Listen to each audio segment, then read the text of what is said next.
Bonjour à tous, moi c'est Anne Corrub, je suis chef pâtissière du Péninsula à Paris. Donc aujourd'hui, on va pouvoir réaliser ensemble une bûche que vous allez pouvoir reproduire à la maison. Allez, on se retrouve en cuisine pour la réaliser. Suivez-moi.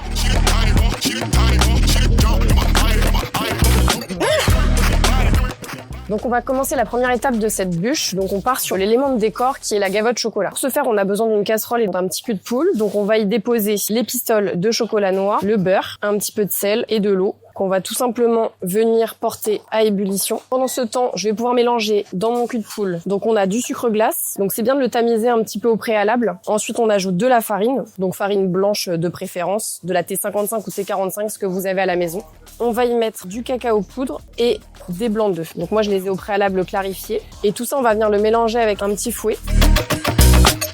Donc là, on voit bien que tous nos éléments ont été portés à ébullition. Notre première masse est bien mélangée et homogène. On va venir tout simplement verser la moitié de notre liquide et on va venir mélanger à l'aide d'un fouet, donc du centre vers les extérieurs. Une fois que la première partie a été ajoutée, on peut rajouter la deuxième. Donc là, les chocolats que j'ai choisis pour ce décor, ça va être du manjari et de la poudre de cacao. Ça va apporter une petite touche acidulée à la dégustation et également avoir un rendu vraiment assez coloré, assez foncé. Voilà, donc là, on voit que notre appareil est assez liquide. On va pouvoir le laisser au frigo pendant à peu près 2 à 3 heures, le mettre dans une petite poche et on va pouvoir réaliser nos décors par la suite. Donc là, on a récupéré notre poche avec notre appareil gavotte qui a légèrement épaissi comme vous pouvez le voir. On a coupé en biseau juste à l'extrémité, donc très fin. Plus c'est fin, plus ça va être un joli décor. Et là, on vient à l'aide d'une plaque, donc vous prenez une plaque de four sur laquelle vous avez légèrement huilé, soit à l'aide d'un pinceau ou à l'aide d'un petit chiffon. Vous essuyez l'excédent et on va venir faire des petites fleurs à la surface comme ceci.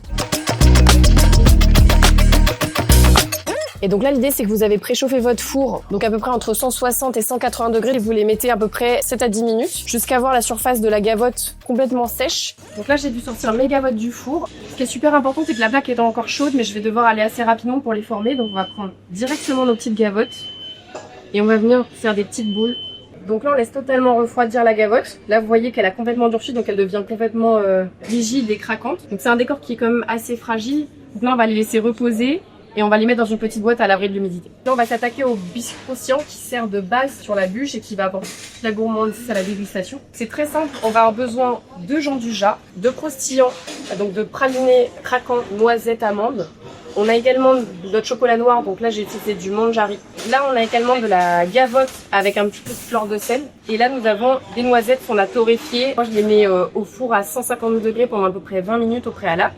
Et ce qu'on va faire avec ces petites noisettes, c'est qu'on va tout simplement les concasser. Donc vous mettre dans une poche ou même dans un sac de congélation. Et là vous venez tout simplement taper à l'aide d'un rouleau. Si vous n'en avez pas, ça marche très bien aussi avec une casserole. Donc comme ceci, vous tapez sur le dessus. On va y ajouter notre gianduja fondu. Là on a utilisé vraiment ce praliné craquant, donc c'est un 50% amande noisette. Pour la texture également avec ce petit grain de fruits secs à l'intérieur. Pareil, on le rajoute sur le dessus et on va pouvoir finir par notre gavotte. Donc là j'ajoute mon chocolat noir et je vais tout simplement mélanger cette masse à la maryse. Voilà, donc là notre mélange est totalement terminé. On va pouvoir l'étaler à l'aide d'un rouleau à pâtisserie. Je vais chercher à aller sur la longueur parce que j'ai une bûche qui est assez récente en longueur. Alors moi je suis dotée de règles de 1 cm. Si vous n'en avez pas, n'hésitez pas à mesurer, à le faire à l'œil dans sa globalité, ça marche aussi très bien. Et là, je vais venir tout simplement étaler mon croustillant dans sa longueur, comme ceci. Et donc, il n'est pas parfaitement à la dimension, on viendra le détailler après congélation en rectangle pour pouvoir le mettre en insert sur notre bûche. Donc là, on part sur la partie froide de la recette de la bûche. On va partir sur le décor qu'on va pouvoir pocher sur notre brownie au chocolat. Donc, pour ça, on va avoir besoin de glucose. On va y verser donc la crème par-dessus le glucose. Là, je vais commencer par faire chauffer ma crème et mon glucose dans un premier temps. Là, j'ai pu récupérer donc ma crème et mon glucose qui ont été portés à ébullition. Je vais pouvoir les réserver et ensuite passer à la cuisson du sucre. Là, je mets mon feu à un niveau moyen et surtout ma quantité de sucre, je ne vais pas la mettre à fond dans sa totalité. En fait, je vais verser au fur et à mesure un tout petit peu de sucre par-dessus la quantité qui va commencer à fondre et devenir à l'état de caramel.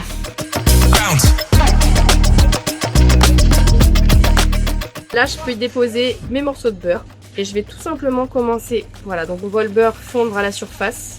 En fait, moi j'aime bien ajouter en premier le beurre avant d'ajouter la crème. Ça permet de renforcer ce goût de beurre qui va devenir légèrement noisette et qui va apporter davantage de goût à notre caramel. Voilà, donc n'hésitez pas à mélanger. Et une fois que la totalité de notre beurre sera fondue, je vais pouvoir y verser ma crème qui est encore chaude. C'est l'étape où il faut faire très attention. Donc, je vous préconise d'arrêter votre induction ou votre gaz à ce moment-là et d'y verser la crème en plusieurs fois. Voilà, une première fois et une deuxième fois. Et là, on va tout simplement avoir besoin de recuire notre caramel, qu'il ait justement cette texture un petit peu filante et onctueuse, facile à pocher. Donc on va recuire notre caramel à 105 degrés Celsius. Donc c'est une cuisson qui peut parfois prendre un tout petit peu de temps. Si vous voulez un caramel qui soit un petit peu plus épais, vous pouvez le pousser jusqu'à 107. Et au contraire, si vous le voulez un peu plus filant et un peu plus liquide, vous pouvez le pousser jusqu'à 104.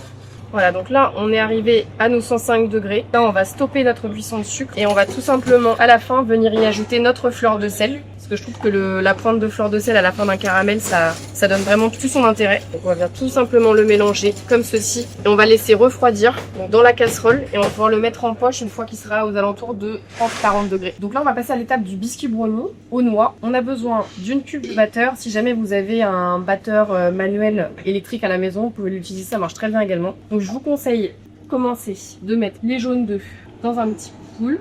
On met nos blancs d'œufs avec petite partie de sucre. On va bien poidonner tout ça jusqu'à obtenir une meringue un petit peu française avec un petit bec d'oiseau. On va utiliser aussi notre autre partie du sucre. On va surtout garder un peu de sucre. Couper en fait à la moitié. La moitié du sucre va partir dans les blancs. L'autre moitié va partir dans les jaunes. Ce qui est important de faire à la maison, c'est si vous mettez votre sucre dans vos jaunes, c'est de mélanger aussitôt afin que votre sucre ne cuise pas vos jaunes. Donc là, une fois qu'on a fait le mélange, on vient tout simplement mélanger comme ceci et venir légèrement blanchir. C'est-à-dire que notre couleur de masse va légèrement s'épaissir. Voilà, une fois qu'on a ça, tout bon, on réserve. Ce qu'on a besoin également pour ce biscuit, c'est des noix. Donc vous pouvez utiliser, moi j'utilise des noix de pécan. Ce qui est important, c'est de les faire un peu torréfier comme je l'utilisais comme pour les noisettes qu'on a utilisées dans notre croustillant. Donc ce que j'ai fait dans la masse des noix, c'est que j'en ai gardé quelques-unes entières qu'on va venir déposer sur notre biscuit brownie, sur la surface pour passer de la mâche à la découpe en fait. Donc l'autre partie se met pareil dans une poche et je vais venir, c'est simplement les casser en petits brisures. Et on va verser la totalité de notre masse dans la petite barquette. En même temps, on a fait fondre donc, notre beurre avec notre chocolat noir. Donc ça c'est pareil, c'est important d'utiliser un chocolat assez puissant parce que ça va donner des billes et de la texture à notre biscuit. Là pareil, on va venir verser notre beurre et notre chocolat. Ils doivent être aux alentours de 45 degrés. Alors c'est pareil, là si vous n'avez pas de thermomètre, vous pouvez le faire au doigt, il faut que ce soit, j'ai envie de dire, tiède chaud à la texture du bois. Et ça, on va venir mélanger cette masse. Là, j'ai arrivé ma masse de meringue qui est quand même assez dense, assez montée. Et ce que je vais faire dans un premier temps, c'est que je vais verser mes jaunes et mon sucre pour faire un premier mélange. Et là, dans un second temps, je vais ajouter à peu près un tiers de mes blancs montés à l'intérieur de cette masse. Donc pas plus parce qu'on va finir le mélange à la maryse pour ne pas casser la texture aérienne. Commencer par le centre et venir sur les extérieurs pour remonter la première masse. Et là, je vais tout simplement ajouter la deuxième partie. Voilà, et là, c'est le même procédé, mais avec notre maryse. Donc, à partir de cette étape, je vais commencer à incorporer mes poudres. Donc, je rappelle qu'elles ont été tamisées au préalable. Ça va éviter d'avoir des petits morceaux de farine à l'intérieur de notre biscuit. Là, pareil, on n'a pas totalement terminé, mais on va pouvoir ajouter nos noix à l'intérieur. Et voilà, notre biscuit est totalement terminé. On voit bien qu'on a une masse qui est homogène, qui se tient. Là, on a toujours notre biscuit brownie qui est pris. On va le mettre directement en poche. Donc, pareil, vous tenez bien votre poche comme ceci. Vous venez incliner votre petit doigt pour maintenir la poche et vous venez garnir donc soit d'une maryse ou d'une corne que vous avez à la maison. On va venir couper l'extrémité, alors surtout pas trop petit, préconise à peu près 2 cm. Et ce que je fais, c'est que moi je vais pocher dans un cadre. Si jamais vous n'avez pas de cadre à la maison, c'est possible de venir le pocher sans cadre, ça marche très bien. Ce qui est important, c'est de venir pocher sur une épaisseur d'à peu près 1 cm de hauteur. On va tout simplement venir pocher notre biscuit. Donc moi je vais le faire à peu près sur la moitié du cadre. Si jamais forcément vous avez plus d'appareils, vous pouvez faire la totalité, couper un biscuit, réutiliser l'autre pour un autre montage sans problème. Et une fois que vous avez fait ça, on va disposer l'équivalent de 5 petites noix. Et donc là, ça part directement en cuisson, donc à 180 degrés, dans un four ventilé. Donc bien évidemment, quand vous sentez votre brownie du four, n'hésitez pas à regarder la surface, que ça fasse une légère croûte, que ça n'adhère plus au doigt. La texture à l'intérieur doit être encore un petit peu humide, c'est normal, ça va donner vraiment de la texture et de la mâche à notre biscuit. Donc là on passe à la première étape de notre montage de notre bûche. On a sorti du congélateur donc notre croustillant à la noisette ainsi que notre biscuit brownie qui a cuit et qui a juste tout simplement refroidi pour pouvoir y pocher notre caramel demi-sel. Donc ce qui est important, c'est qu'on a détaillé nos inserts, donc croustillant et brownie, à une taille légèrement inférieure que la dimension de la bûche pour pouvoir y insérer l'insert et qu'on n'ait pas notre biscuit, notre croustillant qui ressort sur les côtés visuellement de notre bûche. Donc on vient tout simplement y pocher notre caramel. Une fois qu'on arrive au bout, on va pouvoir garder nos inserts au congélateur pour pouvoir y déposer donc la mousse, nos inserts et notre croustillant. Donc là, on va passer à l'étape de la mousse qui va nous permettre de finaliser notre bûche avec notre montage d'inserts. On va avoir besoin d'une petite casserole dans laquelle on va mettre notre lait entier. Donc c'est très important d'utiliser du lait entier pour l'onctuosité et la tenue à la congélation, parce que si vous prenez un lait qui risque d'être moins gras, donc écrémé, demi-écrémé, en fait, vous risquez d'avoir des molécules d'eau qui se forment à la congélation dans votre bûche. Et la dégustation, ça va vraiment pas être le même résultat. Donc, on va mettre ce lait à chauffer. Par la même occasion, on va y ajouter donc du sucre muscovado et on va y ajouter notre gousse de vanille. Ce qui est important aussi, c'est que surtout vous ne jetez pas votre écorce de vanille, vous le mettez dans du sucre à la maison, dans un récipient fermé. Comme ça parfume automatiquement votre sucre pour faire un sucre vanille. Là, une fois que ça bout, je vais tout simplement mélanger mon liquide et je vais surtout venir ajouter mes jaunes, mais je vais continuer de mélanger en ajoutant tout cela afin que ça ne coagule pas trop vite. Parce qu'on a quand même une petite masse. Et donc là, à l'aide de notre thermomètre, on va poncer la cuisson jusqu'à 82 degrés. Donc pareil, n'hésitez pas à cuire à feu doux pour contrôler la cuisson. Là, on a atteint notre température. On va venir tout simplement verser nos liquides sur notre chocolat blanc et notre mâche gélatine. Donc pareil, inutile de faire fondre votre chocolat parce que forcément la mâche va être chaude et va faire automatiquement fondre votre chocolat. Donc, on va verser notre crème anglaise. On va venir tout simplement mélanger notre masse et on va venir la mixer. Donc à la maison, c'est pareil, cette masse, il faut qu'elle refroidisse à peu près aux alentours de 35 degrés avant de pouvoir incorporer la crème. Donc, soit vous filmez au contact à l'aide d'un film plastique et vous le laissez au frigo jusqu'à ce qu'elle atteigne cette température. Ou sinon, si vous voulez aller plus rapidement à faire le montage, vous pouvez aussi déposer ce cul de poule dans un bac où vous allez pouvoir trouver des glaçons. Voilà, donc là je vais pouvoir mixer l'ensemble. Quand je vais mixer notre masse, ça permet aussi d'éclater les petits grains de vanille à l'intérieur.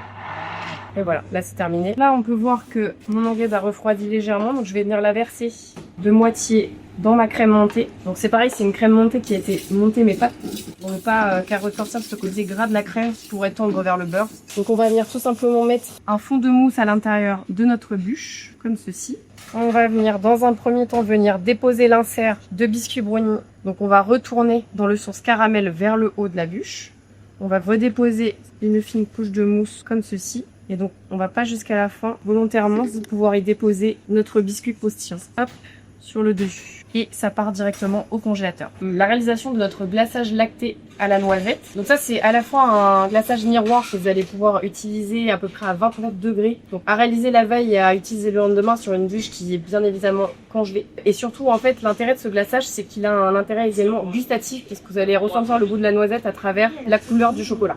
On a besoin d'une casserole. Là, c'est la même réalisation que pour le caramel de Nissel. On va réaliser un caramel à sec qui va apporter non pas ce côté sucré, mais ce côté un petit peu plus toasté et caramélisé à notre recette.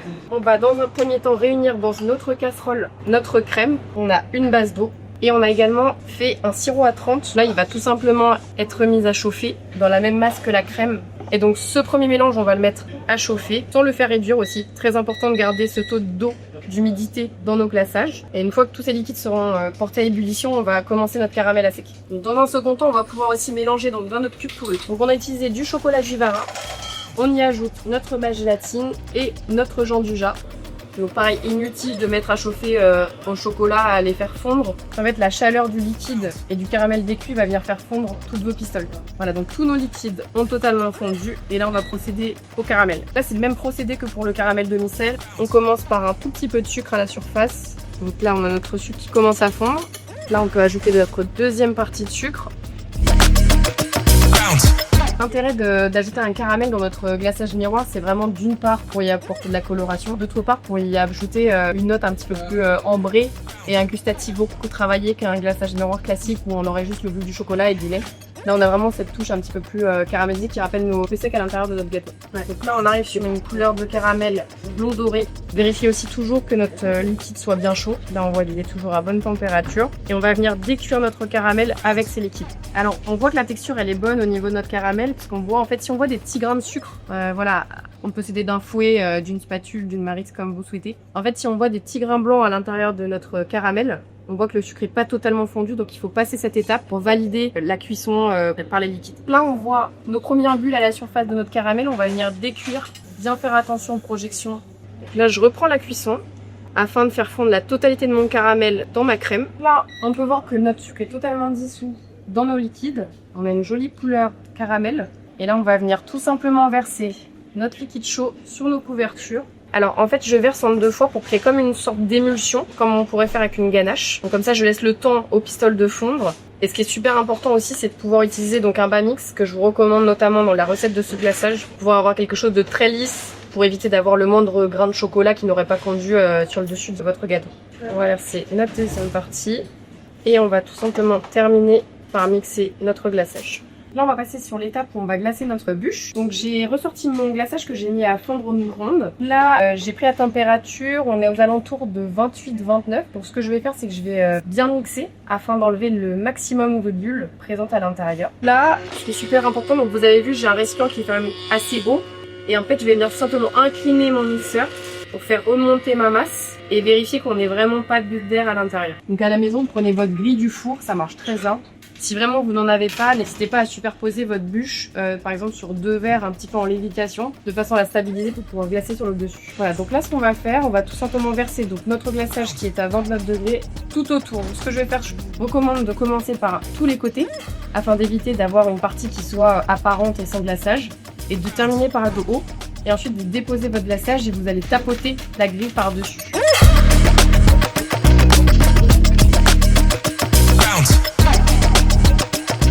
Et là, vous venez tout simplement tapoter. Donc, vu que votre bûche est congelée, ça va figer naturellement assez vite.